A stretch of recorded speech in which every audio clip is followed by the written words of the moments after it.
Haleluya, puji Tuhan. Jumpa kembali dalam renungan pagi. Saya percaya kita semua dalam keadaan diberkati Tuhan dan sehat semua. Di dalam Roma pasal 6 ayat 12 berkata, "Sebab itu hendaklah dosa jangan berkuasa lagi di dalam tubuhmu yang fana, supaya kamu jangan lagi menuruti keinginannya." Puji Tuhan. Judul renungan kita pada kesempatan ini adalah berjaga-jagalah dan berdoa supaya kita dapat menguasai diri. Haleluya. Saudara-saudara dalam kasih Tuhan, di dunia ini asal punya uang banyak atau menduduki jabatan tinggi, orang akan dengan mudahnya menguasai orang lain. Sekali lagi, di dunia ini asal punya uang banyak atau menduduki jabatan tinggi, berkuasa, merasa diri punya duit, orang akan dengan mudahnya menguasai orang lain. Dengan iming-iming uang atau hadiah, orang dapat dengan mudahnya memerintah orang lain untuk menuruti apa saja yang menjadi keinginannya. Namun untuk mendapat kuasai diri sendiri, itu pekerjaan yang tidak mudah, walau dalam hati ada keinginan untuk melakukannya. Sebab dalam diri manusia terbangun dua sikap yang saling berjuang, yaitu baik dan jahat, seperti dua sisi mata uang yang tak terpisahkan. Saudara-saudara dalam kasih Tuhan, ketidakmampuan dalam menguasai diri membuat Saul selalu merencanakan hal-hal jahat terhadap Daud. Sekali lagi, ketidakmampuan dalam menguasai diri membuat Saul selalu merencanakan hal-hal jahat terhadap Daud. Sehingga berbagai upaya dilakukan untuk membunuh Daud. Walau semuanya gagal. Nah, Rasul Paulus juga punya pengalaman. Kita baca itu di dalam Roma pasal 7 ayat 15. "Sebab apa yang aku perbuat, aku tidak tahu. Karena bukan apa yang aku kehendaki yang aku perbuat, tetapi apa yang aku benci, itulah yang aku perbuat." Nah, saudara-saudara dalam kasih Tuhan, agar kita dapat menguasai diri dan menang atas setiap pergumulan, kuncinya adalah berjaga-jaga dan berdoa. Sebab doa menurut, tapi daging lemah. Sebab roh penurut, tetapi daging lemah. Kita baca itu di dalam Matius pasal 26 ayat 41. Saudara-saudara, dengan kekuatan sendiri kita tak mampu menguasai diri kita, karena pada dasarnya daging kita ini sangat lemah.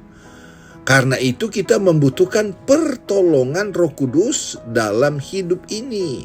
Bila Roh Kudus yang memegang kendali hidup kita, apabila ada hal-hal yang tidak benar diinginkan oleh tubuh atau daging kita ini, Roh Kudus akan segera menegur dan memperingatkan kita.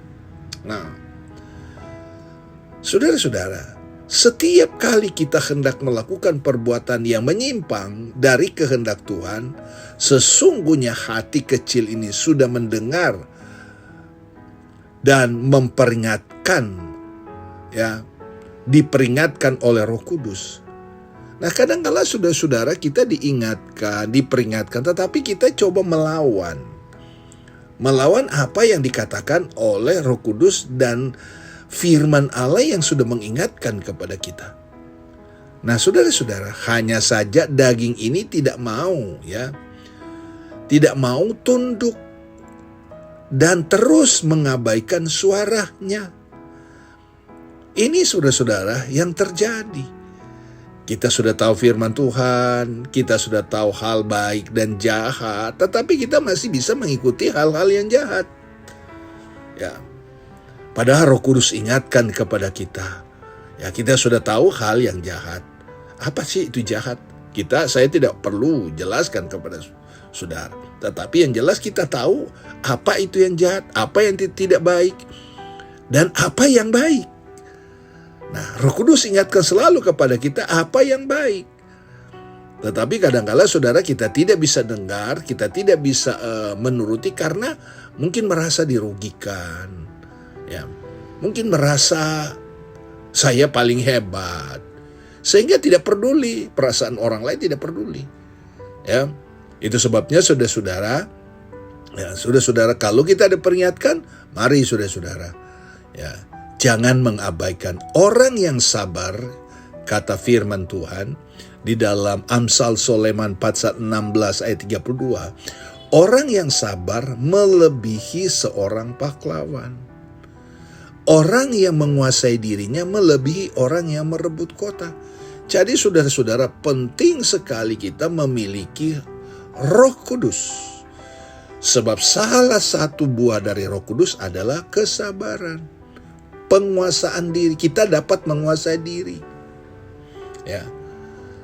Ada orang saudara, dia tidak dapat menguasai diri. Dia harus muntahkan semua kejengkelannya. Oh, apa saja dia muntahkan sebab dia nggak tahu orang itu juga punya perasaan. Orang itu juga. Karena apa? Karena merasa, seperti saya katakan dari awal, memiliki kedudukan, memiliki kekayaan, sehingga bisa anggap enteng ke orang lain.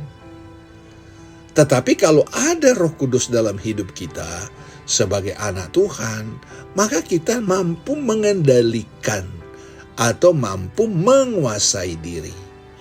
Ya, sehingga kita jadi berkat, mulut kita jadi berkat, ya, perbuatan kita jadi berkat, ya. Jadi berkat. Ya. Jangan cuma jadi berkat di orang luar sana, tetapi dalam diri kita sendiri. Lingkungan kita, lingkungan gereja, lingkungan pelayanan, lingkungan keluarga, suami dan istri, anak-anak, ya diberkat. Komunitas kita, ya, kepada siapa saja, mari kita jadi berkat.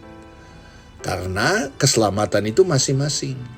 Kalau toh kita sudah menunjukkan jadi berkat, orang itu tidak respon, kita tidak perlu emosi. Tetapi kita selalu berusaha yang melakukan yang terbaik.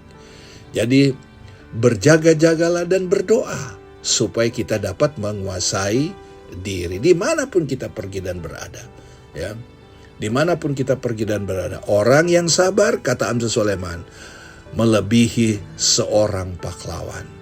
Dan orang yang menguasai diri melebihi orang yang berebut kota. Jadilah pahlawan dalam diri kita sendiri, bahkan pun untuk keselamatan orang lain, untuk juga kehidupan umat Tuhan yang ada di sekitar kita. Jadilah pahlawan untuk kita dapat menguasai diri. Dan nama Tuhan selalu dipuji dan dipermuliakan. Tuhan Yesus tolong kita, Tuhan Yesus memberkati kita semua.